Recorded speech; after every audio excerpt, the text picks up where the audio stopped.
Hello everyone, welcome to the एक्जिया IAS academy. तो चलिए हर रोज़ की तरह आज भी देखते हैं कि कौन सा आर्टिकल है जो एग्ज़ाम पॉइंट ऑफ व्यू से इम्पॉर्टेंट है। ओके, तो इसमें लगभग 12 से 14 आर्टिकल हमने देखना है जो एग्ज़ाम लिहाज से इम्पॉर्टेंट होगा। तो इसका जो भी पीडीएफ है वो हमारे टेलीग्राम चैनल पे अवेलेबल होगा, तो आप उससे डाउनलोड कर लीजिएगा। ओके, तो इसमें सभी चीज़ों का लिंकेजेस दिया गया है। जीएस पेपर 1, 2, 3, 4 सभी का है, और इसी में आपका प्री का और मेंस का कैसा क्वेश्चन पास्ट में आया था। ओके, और इस टॉपिक जो भी टॉपिक हम डिस्कस करेंगे ना, इसका एंड में आपका आज एक नया एडिशन है कि थीम दिखा दिया गया है कि कैसे थीम पूछे जाते हैं। ओके, आपको लगेगा कि आप जो टॉपिक पढ़ रहे हैं उसमें कैसा क्वेश्चन पूछा जा सकता है, तो कौन सा उसका थीम हो सकता है, तो वो थीम हमने एंड में मेंशन किया है डिफरेंट आपके जो भी टॉपिक है उसके एंड में। ओके, तो उसको आप देखिएगा और उसी हिसाब से प्रिपेयर कीजिएगा। तो जो पहला आर्टिकल है वो बात करता है रिगार्डिंग वेस्टर्न घाट के बारे में। ओके, तो वेस्टर्न घाट को लेके क्या है, वेस्टर्न घाट में जो भी आपके डेवलपमेंटल एक्टिविटीज़ चल रहे हैं उसके वजह से क्या हो रहा है, वेस्टर्न घाट का इसका लेंथ एंड ब्रेथ में हम इसका जो आपका डिग्रेडेशन देख रहे हैं। ओके, यहाँ का आपका जो लैंड है या फिर जो वाटर है या फिर इसका जो भी फॉरेस्ट एरिया है उसमें कैसा नेगेटिव इम्पैक्ट आ रहा है, और उसी के साथ जो इसका फ्लोरा एंड फोना है। ओके, तो उसमें क्या है, एक नेगेटिव इम्पैक्ट देखा जा रहा है। इसी के उपरांत क्या है, वहाँ पे जो भी कम्युनिटी है, जो भी इंडिजीनियस पॉपुलेशन रह रही है, उनका कैसे वहाँ से आपका उसको उन सभी को निष्कासित किया गया है। ओके, अर्थात उसको उन लोगों को कैसे वहाँ से डिस्प्लेस किया गया है। ओके, उनका जो आपका लाइवलीहुड था वो कैसे छिन गया है, इसी रिगार्डिंग ये आर्टिकल बात करता है। ओके, तो इसमें सभी चीज़ें हमने समेट दी है, तो बहुत ही लंबा है ये, तो हर पॉइंट में हम डिस्कस नहीं कर पाएंगे, लेकिन ये एग्ज़ाम के लिहाज से क्या होगा, इम्पॉर्टेंट होगा। तो इस आप ये अगर वेस्टर्न घाट के बारे में देखते हैं तो पास्ट में यूपीएससी में आपके pre as well as mains में क्वेश्चन पूछे गए हैं, और हमारा जो आसाम का स्टेट पीसीएस है एपीएससी, उसमें भी वेस्टर्न घाट के रिगार्डिंग पास्ट में मेंस में क्वेश्चन देखा गया था। ओके, 2022 में मुझे लगभग जितना याद है एक क्वेश्चन वेस्टर्न घाट को कैसे प्रोटेक्ट किया जा सकता है, कौन से मेजर्स लिए गए हैं। ओके, कौन से डिफरेंट कमिटी जैसे गैडगिल कमेटी है, कस्तूरी रंगन कमेटी है, उन्होंने क्या सजेशंस दिए हैं, तो ये सभी चीज़ें इंपॉर्टेंट हो जाती है। ओके, बाकी इसमें अब देखिए GS paper 1 geography, history, culture and society के पॉइंट ऑफ व्यू से ये कैसे इंपॉर्टेंट है।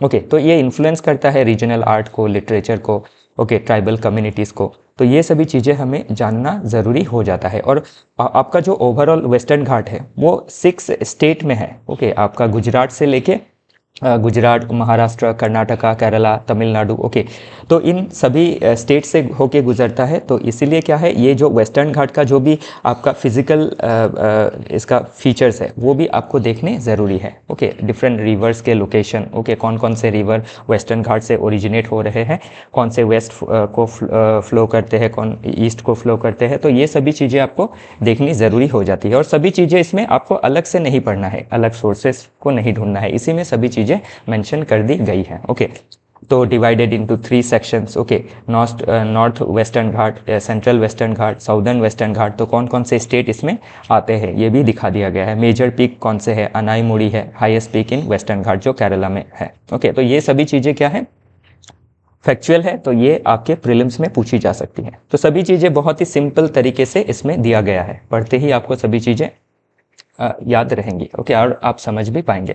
फिर इस रीजन में कौन कौन से नेशनल पार्क है, silent valley national park Kerala में है। ओके, बांदीपुर कर्नाटका में है। तो कभी क्या है, आपका नेशनल पार्क दे दिया जाता है और स्टेट दे दिया जाता है, उसको आपको अरेंज करना होता है।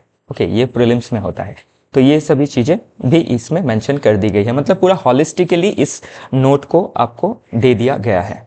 ओके, तो इसमें बहुत सारा मेहनत लगा है। ओके, आई होप इस चीज़ों को आप समझेंगे। ये लंबा है, 100 पेजेस के लगभग है, लेकिन क्या है, ये एक आपका कॉम्प्रिहेंसिव स्टडी मटेरियल है। ओके, तो इसका जो भी आपका यूटिलिटी होगा एग्जाम में वो बहुत ज़्यादा रहेगा। ओके, तो आप 10 पेज कोई छोटा नोट्स पढ़ने से अच्छा है कि ये 100 पेज का डेली, मैंने खुद भी ये पढ़ा है, तो इसमें मुझे कितने लगभग 1.5-2 घंटे लगे हैं। ओके, तो आपको भी क्या करना है, शुरुआत में 3 घंटे 3.5 घंटे लग सकते हैं, लेकिन ग्रेजुअली क्या है, आपका जो टाइम स्पैन है वो कम होते आएगा। क्योंकि हम क्या करते हैं, डेली न्यूज़पेपर में जो भी टॉपिक, कल जो टॉपिक आया था उसके रिगार्डिंग फर्दर कोई टॉपिक अगर आया है तो उसको हम इसमें फिर से समेट देते हैं। तो उसमें क्या है, आपका जो 50-60% पुराना डेटा ही रहता है। ओके, जो कल का डेटा था वही रहता है, तो बाकी आपका 40-50% नया डेटा हम डालते हैं। तो इससे क्या होता है, आपका रिवीजन होते रहता है और आपको जो वैल्यू एडिशन है, जो नए जो भी कंसेप्ट और फैक्ट या डेटा है वो भी आपका आ जाता है। ओके, तो इसीलिए ये क्या है, बहुत ही कॉम्प्रिहेंसिव है, ट्रस्ट कीजिए, ये बहुत मदद करेगा आपको। चलिए आगे देखते हैं। तो बाकी सब इसमें दिखा दिया है। ओके, बाकी ये जो अभी गैडगिल कमेटी के बारे में अभी मैंने जिक्र किया था, कस्तूरी रंगन कमेटी, तो ये सभी चीज़ें हमें एग्ज़ाम के पॉइंट ऑफ व्यू से ज़रूरी रहेंगी। ओके, फिर आपके अदर पॉलिसीज़ क्या क्या है, नेशनल बायोडाइवर्सिटी एक्शन प्लान है। Okay, wetland conservation and management rule 2017 है, फॉरेस्ट कंजर्वेशन एक्ट है। तो ये एक्ट भी क्या है, ज़रूरी हो जाता है, क्योंकि फॉरेस्ट कंजर्वेशन एक्ट 1980s के तहत हम क्या करते हैं, फॉरेस्ट को कंजर्व करते हैं। ओके, पूरे देश का, तो उसमें वेस्टर्न घाट भी आ जाता है, तो इसको क्या है, आपको लिंक करना होगा। ओके, फिर नेशनल बायोडाइवर्सिटी एक्शन प्लान, इसमें हम कैसे बायोडाइवर्सिटी को प्रोटेक्ट कर सकते हैं, प्रिजर्व कर सकते हैं। ओके, तो अभी वेस्टर्न घाट का जो बायोडाइवर्सिटी है उसको प्रिजर्व करने के लिए भी ये प्लान का ज़रूरत होगा। ओके, चलिए आगे देखते हैं। तो इसमें देखिए, आप प्रीलिम्स के लिए आपके एनवायरनमेंट और ज्योग्राफी सेक्शन से जो भी पास्ट क्वेश्चंस थे वो इसमें मेंशन कर दिए गए हैं। ओके, जैसे which of the following species is endemic to the western ghat. Okay, कौन सा स्पीशीज है, इसमें हमने आपको ऑप्शंस नहीं दिए हैं, लेकिन बस ये दिखाना चाहा है कि आपको ऐसे क्वेश्चंस पूछे जाते हैं। तो कभी भी स्पीशीज रिलेटेड कोई भी आप इंफॉर्मेशन पढ़ते हैं तो वो आपको देखना ज़रूरी हो जाता है। ओके, तो अभी इसमें क्या है, जो भी स्पीशीज है जो एंडेमिक है वेस्टर्न घाट के लिए, सॉरी, तो वो सभी आपको इसमें मेंशन कर दिया है, कहीं होगा तो ये सभी चीज़ आप देख लीजिएगा। ओके ओके, इधर ही कहीं मेंशन है। चलिए आगे देखते हैं। फिर आपका मेंस में कैसा क्वेश्चन पूछा गया था, discuss the impact of climate change on biodiversity hotspot. तो अभी वेस्टर्न घाट क्या है, एक बायोडाइवर्सिटी हॉटस्पॉट भी है। ओके, प्लस ये एक इको सेंसिटिव एरिया है, प्लस ये यूनेस्को वर्ल्ड हेरिटेज साइट भी है। ओके, तो इसीलिए क्या है, इसका प्रोटेक्शन बहुत ज़रूरी हो जाता है, और ये लगभग आपके साल में बहुत बार न्यूज़पेपर में इसके ऊपर आर्टिकल आते रहता है। तो इसीलिए क्या है, ये इम्पॉर्टेंट हो जाता है। और इन जनरल हमें एनवायरनमेंट से 1, 2, 3 जितना भी हो, क्योंकि एनवायरनमेंट इंपॉर्टेंट है, तो 2-4 टॉपिक हमको कभी GS1, कभी GS2, कभी GS3, कभी GS4 में भी दिख सकते हैं। तो उस हिसाब से क्या है, एनवायरनमेंट के थीम के अंदर ये हमें पढ़ना ज़रूरी हो जाता है। ओके, चलिए आगे देखते हैं। What is the SC directives on sacred groups. Okay, तो सेक्रेड ग्रुप क्या होता है, आपका ऐसे फॉरेस्ट होते हैं जो सेक्रेड होते हैं, पवित्र होते हैं, और जिनको क्या किया जाता है, कम्युनिटी के द्वारा प्रोटेक्ट किया जाता है। ओके, और उनका क्या होता है, जो भी सेक्रेड ग्रुप्स होता है उनका cultural, religious and ecological significance होता है। ओके, तो ये आपका क्या है, कम्युनिटी मैनेज्ड फॉरेस्ट है या फिर कम्युनिटी प्रोटेक्टेड एरियाज है।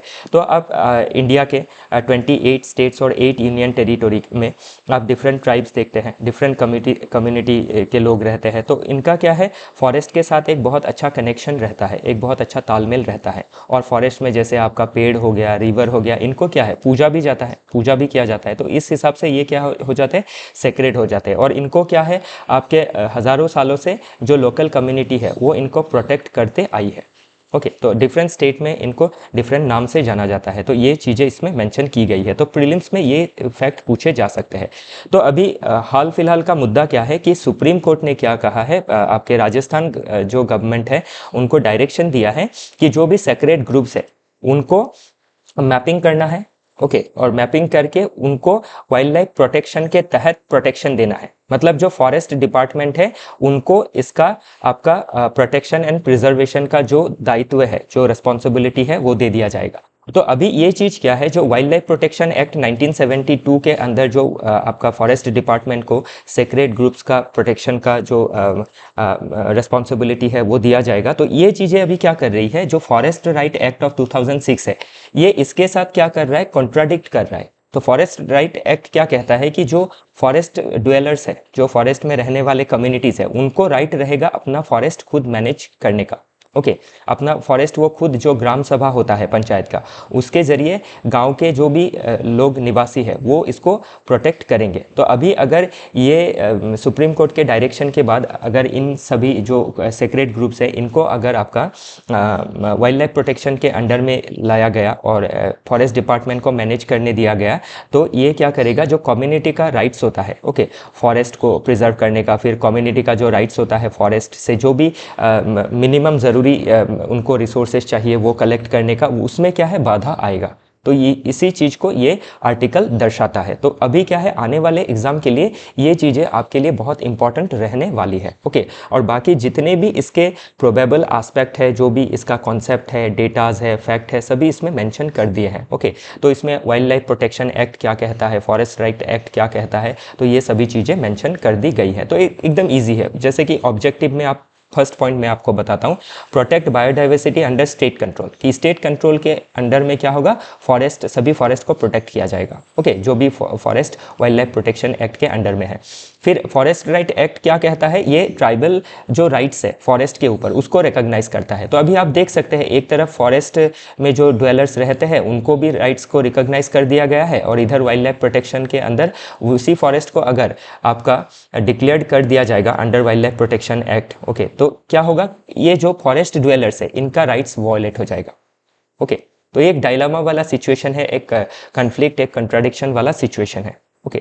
तो इसको कैसे सॉल्व करना है, इसके रिगार्डिंग भी क्या है सोल्यूशंस इसमें दिए गए हैं ओके। मेजर कंसर्न क्या है, loss of community control, undermining Gram Sabhas okay. तो ये सभी चीज़ें इसमें मेंशन की गई है ओके। तो सेक्रेट ग्रुप्स को लेके क्या लीगल फ्रेमवर्क है, तो ये सभी चीज़ें इसमें मेंशन की गई है ओके। तो केस स्टडी में राजस्थान का केस स्टडी दिखाया है। तो Vaishnoi community okay, Bhil community, Meena community बहुत फेमस है, आपको पता ही है। तो ये जो कम्युनिटी है ये क्या करती है, अपने जो भी सेक्रेड फॉरेस्ट है उसको प्रिजर्व करती है, और उसमें जो भी आपके फ्लोराज एंड फोनास है उसको भी प्रोटेक्ट करती है ओके। तो सलमान खान वाला केस आप इससे जोड़ सकते हैं ओके, कि ये जो कम्युनिटी है ये कैसे अपने जो भी फॉरेस्ट रिसोर्सेस है उसको लेके कितना सीरियस है ओके।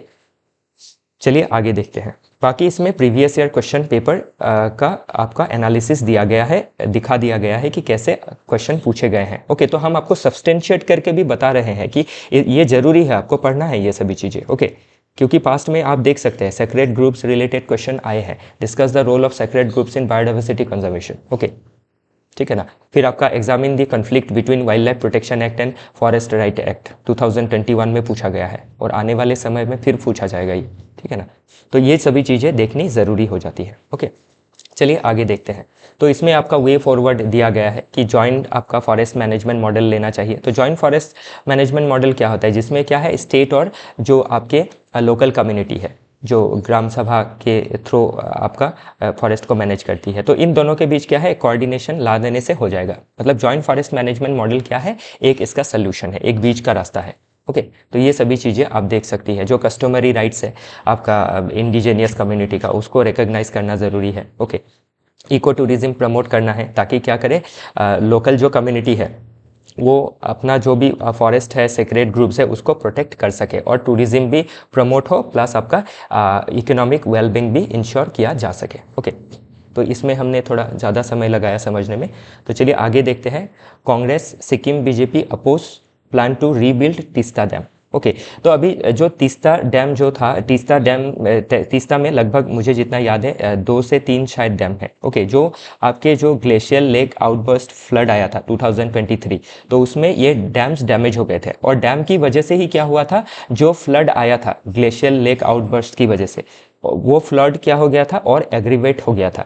तो अभी क्या है, ये इसको फिर से रीबिल्ड करने के बारे में कहा है। तो जो सिक्किम गवर्नमेंट है या फिर जो सिक्किम बीजेपी है वो और प्लस कांग्रेस पार्टी क्या कर रही है, इसको अपोज कर रही है। तो अभी कौन इसको अपोज कर रहा है ओके, ये ज़रूरी नहीं है। ज़रूरी ये है कि ये जो तीस्ता डैम है इसमें अगर डैम्स को रीबिल्ड किया जाए तो इन फ्यूचर में सिक्किम का जो आपका टेरिटोरी है ओके, सिक्किम जो स्टेट है उसमें क्या प्रॉब्लम्स आ सकती है, कैसा डिज़ास्टर आपका हम देख सकते हैं फ्यूचर में। तो पास्ट में जैसे देखा 2023 में, तो वैसा ही कुछ हाल इन फ्यूचर में भी होने वाला है। इसके ऊपर उपरांत आपका क्या है, तीस्ता एक हिमालयन रिवर है और क्लाइमेट चेंज होने की वजह से हिमालय का जो बर्फ़ है वो फास्ट मेल्टिंग हो रहा है, जिससे आपका क्या है, रिवर का वाटर भी बढ़ रहा है और जो भी ग्लेशियल लेक है वो भी उनका जो बाउंड्री है वो भी ब्रीच हो रहा है, जिसकी वजह से क्या है, वाटर फ्लो ज़्यादा हो रहा है ऊपर से नीचे तक। ओके, तो इसीलिए क्या है, ये आर्टिकल के रिगार्डिंग हमने पहले भी एक आर्टिकल देखा था, मुझे लगभग जितना याद है लगभग 1 वीक पहले शायद देखा था। तो वो आर्टिकल और ये आर्टिकल ये एक दूसरे को सब्सटेंशिएट कर रहा है। ओके, तो ये सभी चीज़ें एग्जाम में पूछी जा सकती है। ओके, तो बाकी में आप देख लीजिएगा। ओके, बहुत लंबा है, ये एक्सप्लेन करूंगा तो बहुत समय लग जाएगा, तो इसमें बहुत अच्छी तरह से सभी चीज़ों को समझा दिया गया है। ओके, चलिए आगे देखते हैं और एग्ज़ाम के पॉइंट ऑफ व्यू से कैसे रेलेवेंट है ये टॉपिक, हम आपको ये जताना चाह रहे हैं कि आप देख सकते हैं कि प्रीलिम्स और मेंस में क्वेश्चन इसमें पूछे गए हैं 23, 21, 18, ओके, फिर 22, 19, 16, तो ये हो गए आपके प्री के क्वेश्चन, ये मेंस के क्वेश्चन। ओके, तो आप देख सकते हैं 16, इधर 18, फिर 19, फिर 21, ओके, फिर 22, फिर 23, कंटिन्यूसली देख सकते हैं, बीच में 17 को छोड़ के। ओके, तो आप इससे अंदाज़ा लगा सकते हैं कि ये कितना इम्पॉर्टेंट है। ओके, और हमारा जो आपके लिए जो भी प्रिपरेशन है, ये जो भी पीडीएफ बनाया है, ये कितना महत्वपूर्ण है। ओके, चलिए आगे देखते हैं। Need for a balanced approach, तो बैलेंस अप्रोच एक रखना होगा। ओके, तो बैलेंस अप्रोच में क्या किया जा सकता है, ये पॉइंट में हमने बताए हैं। तो एग्जाम में आप क्या है, ये पॉइंट को सीधा सीधी लिख सकते हैं। इंडिपेंडेंट वेरिफिकेशन होना ज़रूरी है डैम सेफ्टी मेजर्स का। ओके, फिर कॉम्प्रिहेंसिव EIA करना है, एनवायरमेंट इम्पैक्ट असेसमेंट, उसमें लोकल कम्युनिटी को भी एंगेज करवाना है। ओके, ये चीज़ यहाँ पे दिया है। पब्लिक कंसल्टेशन होना ज़रूरी है, तो EIA में प्रोविजन ही है कि पब्लिक कंसल्टेशन होना ज़रूरी है। ओके, तो ये सभी चीज़ों को हम एग्ज़ाम में लिख सकते हैं। ओके, तो एक 1 लाइनर आंसर है या 1 लाइनर पॉइंट है, तो ये आप मेंस में लिख सकते हैं। ओके, चलिए आगे देखते हैं। House panel 6 SOPs for timely completion of spiritual tourism project, तो जो भी स्पिरिचुअल टूरिज्म प्रोजेक्ट का डेवलपमेंट करना है, ओके, अंडर जो आपका प्रसाद स्कीम है। ओके, तो ये प्रसाद स्कीम के अंदर क्या है, जो भी हमारा स्पिरिचुअल टूरिज्म होता है उसमें जो भी आपका इंफ्रास्ट्रक्चर डेवलपमेंट करना है उसमें डिले हो रहा है। ओके, तो उस डिले को दूर करना है, और दूर करने के लिए क्या है, SOP चाहिए। ओके, स्टैंडर्ड ऑपरेटिंग प्रोसीजर चाहिए कि कितना समय में ये काम किया जाएगा, एक डेडलाइन होना चाहिए। ओके, ताकि काम क्या ना रहे, लैग ना रहे काम में। ओके, और हमारा डेवलपमेंट स्पेशली टूरिज्म सेक्टर में डेवलपमेंट अच्छा हो, तो उसी के रिगार्डिंग ये आर्टिकल बात करता है। तो ये प्रसाद स्कीम है, इसके उपरांत एक आपका हृदय स्कीम है जो टूरिज्म सेक्टर से रिलेटेड है। तो ये सभी चीज़ें एग्जाम में पूछी जाती है। ओके, तो बाकी जो भी चीज़ें हैं जैसे इंफ्रास्ट्रक्चर डेवलपमेंट करना है, रोड, सैनिटेशन, ड्रिंकिंग वाटर, तो ये सभी चीज़ें आप पढ़ेंगे तो आपको समझ में आएगा। ओके, चलिए आगे देखते हैं। बाकी ये प्रसाद स्कीम कब लॉन्च किया, ये सभी डिटेल्स जो भी फैक्ट है, डेटा है, सभी मेंशन की गई है। चलिए आगे देखते हैं। ओके, इश्यूज़ क्या है, डिटेल्स क्या है, सभी मेंशन की गई है। तो जो अगला टॉपिक है वो बात करता है, जो इंडिया का नेचुरल गैस प्रोडक्शन है वो 2025 तक पीक तक जाने वाला है। ओके, और 2025 के बाद हमारा जो नेचुरल गैस का प्रोडक्शन है वो घटने वाला है। तो अभी जब नेचुरल गैस का प्रोडक्शन घटेगा, ऐसे भी हम नेचुरल गैस का क्या कर रहे हैं, प्रोड्यूस तो कर ही रहे हैं, प्लस हमारा इंपोर्ट भी बहुत ज़्यादा है। तो इन फ्यूचर 2025 के बाद अगर प्रोडक्शन घटने वाला है तो ये क्या करेगा, हमारा जो एनर्जी सिक्योरिटी है स्पेशली नेचुरल गैस को लेके, उसमें क्या लाएगा, एक आपका थ्रेट आएगा। ओके, और हमारा इंपोर्ट बिल बढ़ेगा। ओके, प्लस हमारा जो 2047 का आपका गोल है विकसित भारत का, उसमें भी ये क्या है, हिंड्रेंस क्रिएट करेगा। तो इसको भी हमें क्या करना होगा, टैकल करना होगा।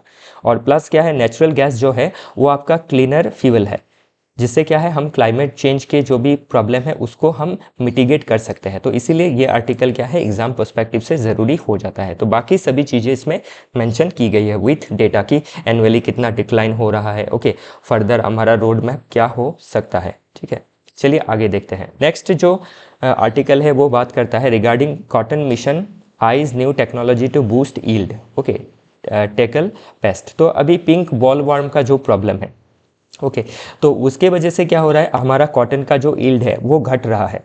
तो उसके लिए अभी जो हमारा 25-26 का यूनियन बजट है उसमें लगभग 500 करोड़, मुझे जितना है 500 करोड़ एलोकेट किए गए हैं कॉटन प्रोडक्शन को इन्हांस करने के लिए। ओके, क्योंकि कॉटन प्रोडक्शन से हमारा क्या होता है, मुझे जहाँ तक याद है लगभग 7 to 10% ऑफ जीडीपी में ये कंट्रीब्यूट करता है।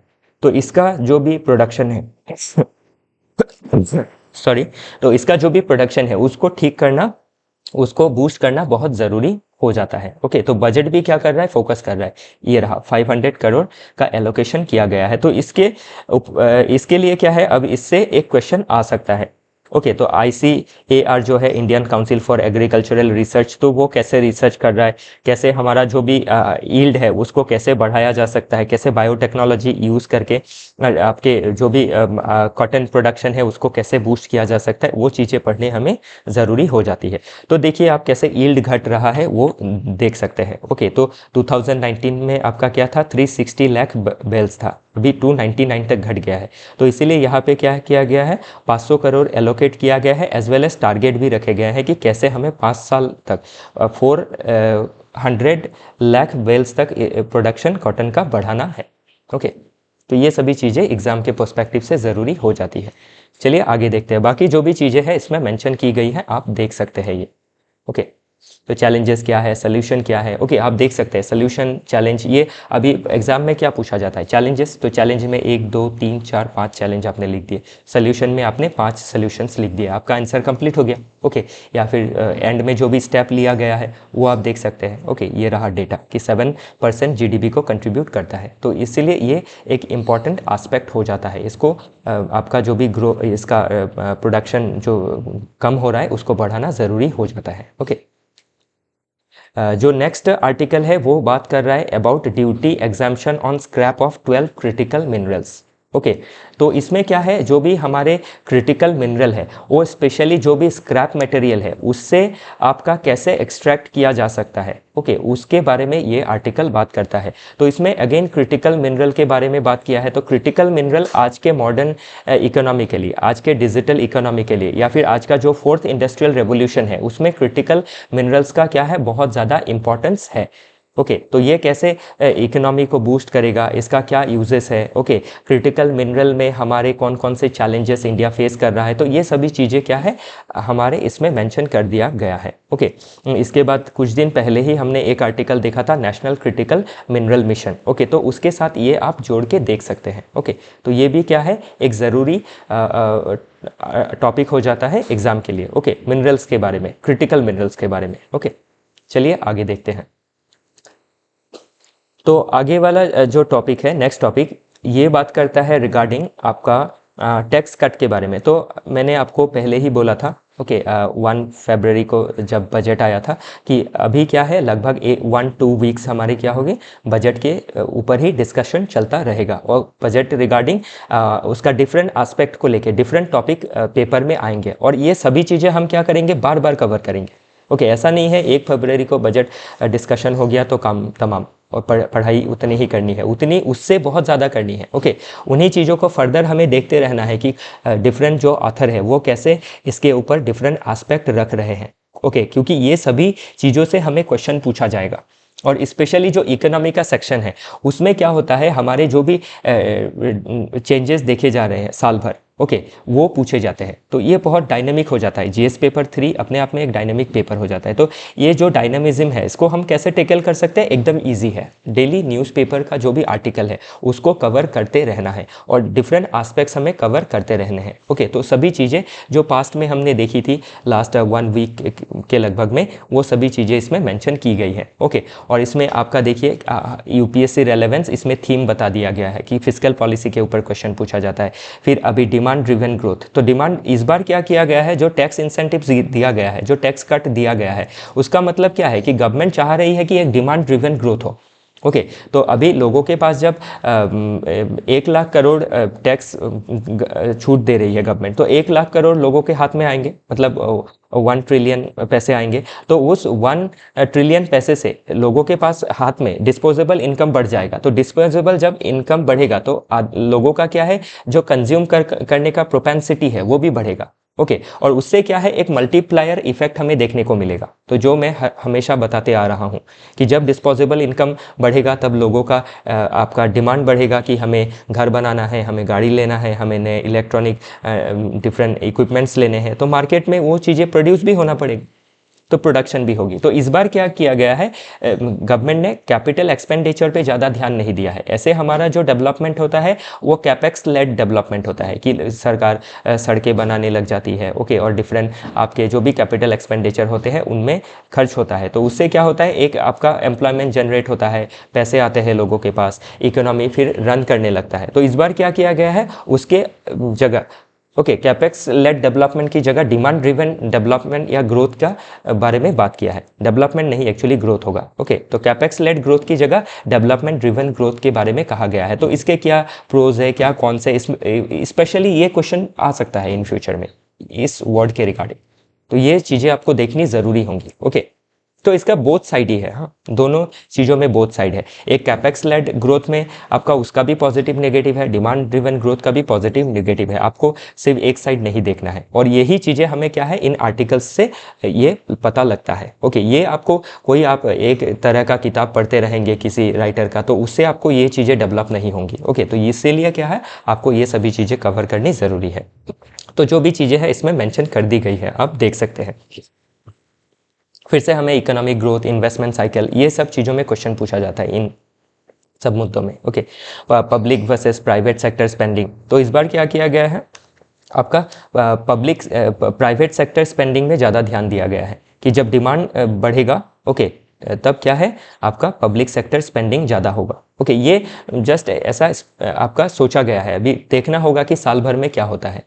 ओके इसमें कितना सक्सेस होता है, कितना फेलियर होता है, क्योंकि नेक्स्ट जो इकोनॉमिक सर्वे आएगा वो इसमें फिर क्या करेगा, पोस्टमार्टम करेगा, इसको डायग्नोसिस करेगा कि कितने सक्सेस हुए, कितने फेलियर हुए। फिर से बजट आएगा, बजट मतलब फिस्कल पॉलिसी फिर से लिया जाएगा कि अभी फिर से क्या करना है हमें। ओके तो बहुत ही इंटरेस्टिंग चीज़ें हैं, आपको ये देखना ज़रूरी है। चलिए आगे देखते हैं। तो मैं ये सभी चीज़ें नहीं समझाऊंगा आपको, वन बाय वन आप देख लीजिएगा। ओके एक दो पॉइंट बता देने से आप क्या है लिंक कर पाएंगे।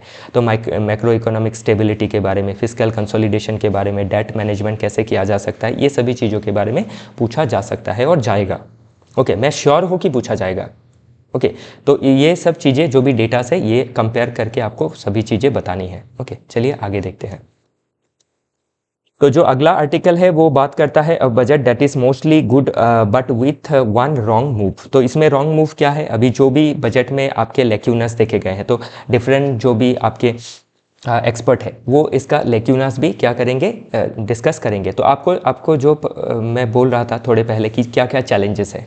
ओके तो ये चैलेंजेस हमें क्या है इससे मिल जाएंगे, इसके लिए आपको एक्स्ट्रा इधर उधर नहीं देखना है, इससे आपको क्या है चैलेंजेस दिख जाएंगे। तो जो चैलेंजेस हम डिस्कस करते आ रहे हैं 2-3 दिन से, उन्हीं चीज़ों का फर्दर इसमें वैल्यू एडिशन दिया गया है। तो ये सभी चीज़ें आपको देखनी होंगी। ओके क्या कौन सा है, क्या प्रोज है, सभी चीज़ें मेंशन की गई है एकदम ईजी वर्ड में। ओके तो ये टैक्स पॉलिसी के ऊपर, फिस्कल स्टिमुलस के ऊपर, कंजम्पशन इकोनॉमिक्स के ऊपर ये क्वेश्चन पूछे जा सकते हैं। चलिए आगे देखते हैं। तो अगला आर्टिकल बात करता है रिगार्डिंग सेंसस। तो हमारा सेंसस 10 साल में एक बार होता है। ओके तो 2011 में लास्ट हुआ था, तो 2021 को होना था, लेकिन अभी तक सेंसस नहीं हुआ। तो अभी सेंसस नहीं हुआ, और सेंसस नहीं होने की क्या क्या वजह है वो इसमें मेंशन किया गया है, और सेंसस नहीं होने से क्या क्या प्रॉब्लम हो सकते हैं। क्योंकि जो भी सेंसस के जो भी स्टैटिस्टिकल डेटा होते हैं, ओके जो भी डेमोग्राफिक डेटा होते हैं, उससे हमें क्या होता है, अच्छा health policy, okay social welfare policy के अंदर अच्छा हेल्थ पॉलिसी, अच्छा एजुकेशन पॉलिसी, ओके हम टारगेटेड इंटरवेंशन जो है वो अच्छी तरह से ले सकते हैं। क्योंकि हमें पता तो होना पड़ेगा कि हम अगर हेल्थ पॉलिसीज़ ले रहे हैं तो कितने लोग हमारे हैं, ओके कितने हमें चाइल्ड केयर डेवलप करने होंगे, ओके कितने हमें आपके वुमेन रिलेटेड हेल्थ केयर में डेवलपमेंट करने होंगे। तो उसके लिए डेटा ज़रूरी है, और डेटा के लिए हमें सेंसस ज़रूरी है। तो इसी रिगार्डिंग ये आर्टिकल बात करता है। तो इन फ्यूचर इसके रिगार्डिंग भी एक क्वेश्चन पूछा जा सकता है। डिले तो कोविड-19 की वजह से हुआ था। फर्दर इसमें जो कास्ट सेंसस का डिबेट है वो एंगल भी आ जाता है। तो ये सभी चीज़ें हमें देखनी ज़रूरी हो जाती है। तो सभी चीज़ें इसमें मेंशन की गई है। ओके चलिए आगे देखते हैं। नेक्स्ट जो आर्टिकल है वो बात करता है lesson from history for Republic of rajas. Okay, तो इसमें ये बताया गया है कि जब आपके 1947 से पहले, ओके, मतलब हमारे आज़ादी से पहले या फिर मुग़ल के समय पे या फिर आप एंशियंट समय पे अगर देखें तो मोनार्की का रूल हुआ करता था। ओके, ब्रिटिशर्स के समय पे भी हमने प्रिंसली स्टेट तो देखे ही है, प्रिंसली स्टेट हुआ करता था, उसमें राजा हुआ करते थे। तो ये जो भी राजा थे वो क्या थे, आपके हेरिडिटरी थे। ओके, अभी जो राजा है उसका बेटा राजा होगा, फर्दर उसका नेक्स्ट जनरेशन राजा होगा, तो कोई मेरिट बेस्ड सिस्टम नहीं था। ओके, हेरिडिटरी सिस्टम था। तो उसमें आपका जब हमने 1947 में आज़ादी पाली तो हमने देश को क्या बना दिया, रिपब्लिक बना दिया। रिपब्लिक मतलब क्या, अभी ये देश लोगों का है। ओके, और इसमें लोग सब कैसे रहेंगे, इक्वालिटी के साथ रहेंगे। ओके, लेकिन देखा जाता है कि हमारा जो पॉलिटिकल सिनेरियो है आज के समय पे, जो भी पॉलिटिकल पार्टी है और जो भी लोग पावर में है, तो उसमें एक डायनेस्टिक पॉलिटिक्स देखा जाता है। ओके, तो आप कांग्रेस में देख लीजिए या फिर बीजेपी डायनेस्टिक पॉलिटिक्स के अगेंस्ट में ही वो पावर में आई, लेकिन उसमें भी अभी क्या है, उनके अंदर भी डायनेस्टिक पॉलिटिक्स देखा जाता है। तो कैसे ये चीज़ें डेवलप हो रही है, ओके, उसी रिगार्डिंग ये आर्टिकल बात करता है। ओके, और जो भी आपका डायनेस्टिक पॉलिटिक्स है उसको कैसे हटाया जाए, कैसे सभी लोगों को हम हमारे देश में पॉलिटिकल पार्टीशन में, ओके, पार्टिसिपेशन में, स्पेशली आपका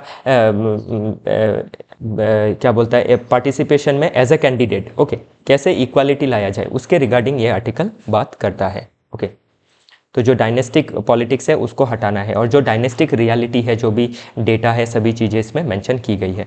ओके, और आप ये सिर्फ आप ऐसा नहीं है पॉलिटिक्स में भी ये चीज़ें देखते हैं, आप इकोनॉमी में भी देखते हैं।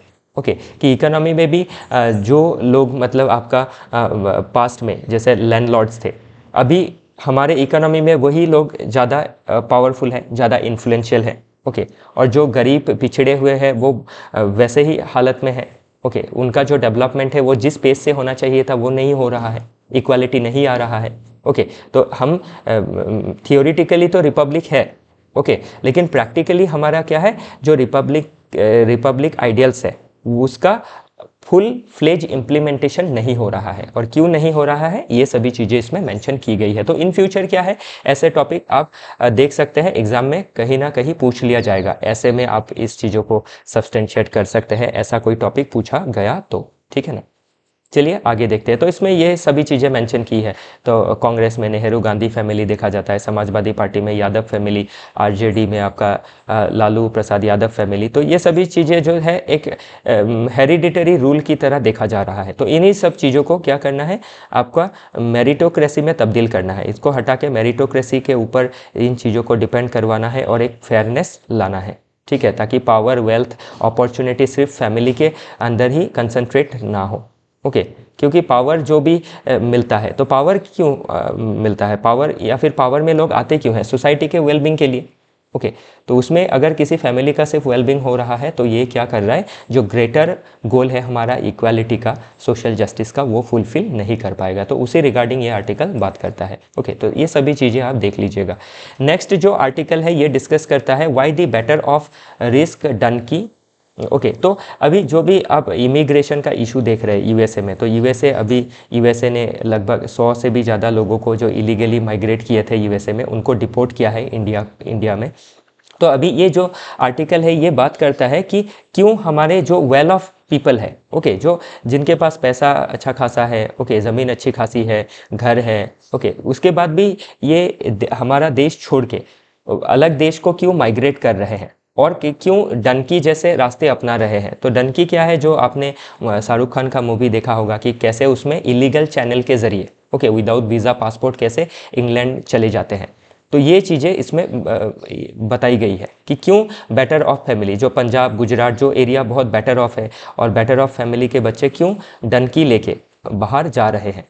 तो इसके लिए क्या है, हमारे जो गवर्नेंस सिस्टम है उसको दोष दिया गया है कि हमारे देश में करप्शन बहुत है, रेड टेपिज्म बहुत है, उसके वजह से क्या है, आपका रेगुलेशन ज़्यादा है, रेगुलेशन होने की वजह से लोग बिजनेस नहीं कर पा रहे हैं। ओके, हमारा बिजनेस का जो एनवायरनमेंट है वो ख़राब हो रहा है, तो टैलेंटेड लोग क्या कर रहे हैं, नहीं रहना चाह रहे हैं। ऐसा नहीं है कि उनके पास पैसा नहीं है, मतलब जो लोग माइग्रेट कर रहे हैं वो सिर्फ इकोनॉमिक रीज़न की वजह से नहीं कर रहे, गवर्नेंस का एक रीज़न है। फिर आपका जो टाउन प्लानिंग है, अर्बन प्लानिंग, उसमें भी बहुत आपके लैग्स देखे जा रहे हैं। तो जो भी अर्बन सेंटर है जैसे दिल्ली है, ओके, इंडिया का कैपिटल, कितना पोल्यूटेड है, ओके, कितना ज़्यादा आपका ट्रैफिक कंजेशन देखा जाता है। तो इन सब चीज़ों की वजह से या फिर हमारा जो हेल्थ इंफ्रास्ट्रक्चर है वो, उसमें एक्सेसिबिलिटी, अवेलेबिलिटी, फिर क्वालिटी, ये सब में क्या है, आपका लैग देखा जा रहा है।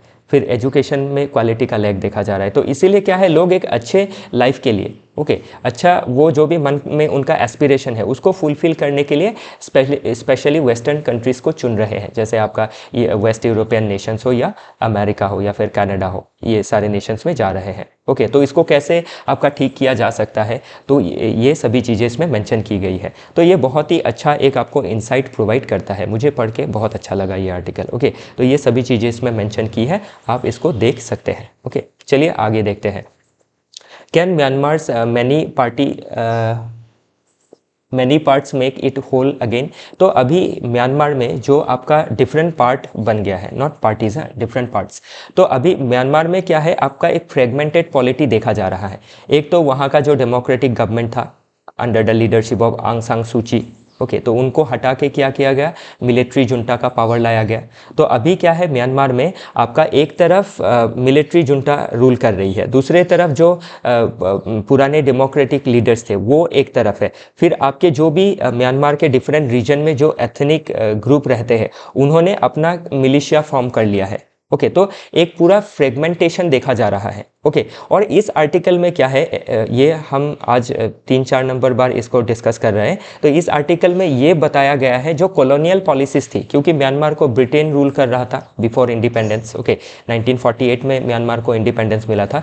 तो ब्रिटेन का जो आपका पॉलिसी था डिवाइड एंड रूल, वो सिर्फ इंडिया में ही नहीं देखा गया, वो म्यांमार में भी देखा गया था, और उसका असर आज भी म्यांमार में देखने को मिल रहा है, जैसे इंडिया में देखने को मिलता है। स्पेशली आप अगर देख ले नॉर्थ ईस्ट इंडिया में, ओके, तो नॉर्थ ईस्ट में जो भी ट्राइब थे उनको ब्रिटिश गवर्नमेंट ने कंप्लीट आइसोलेशन में रख दिया था, और उनका क्या हुआ, जो इंडिया का मेन स्ट्रीम कल्चर है उसमें उन लोगों का आपका एक तरह से कहा जाए तो मिलाप नहीं हो पाया।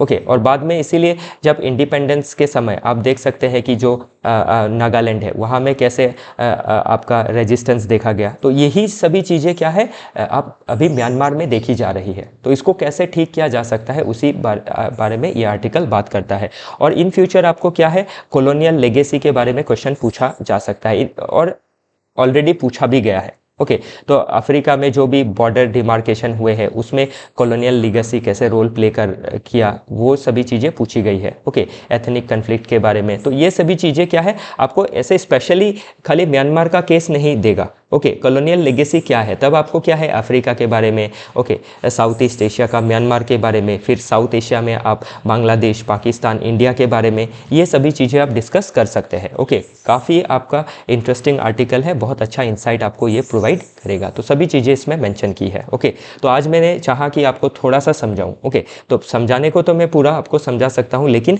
समय बहुत कम रहता है। इसको आप पूरा दिन भी अगर लगा देंगे तो क्या है, मैं आपको समझाने में समय कम हो जाएगा। लेकिन आप खुद से, अगर आपका फाउंडेशन अच्छा है, खुद से पढ़ लेंगे तो आप बहुत अच्छी तरह से समझ पाएंगे। ओके, बाकी तो मैंने आपको जो थोड़ा बहुत जिस्ट है वो बता दिया है। ओके, तो आज के लिए इतना ही है। हमसे जुड़े रहने के लिए आप सभी का बहुत बहुत धन्यवाद। कल फिर मिलेंगे नए टॉपिक के साथ।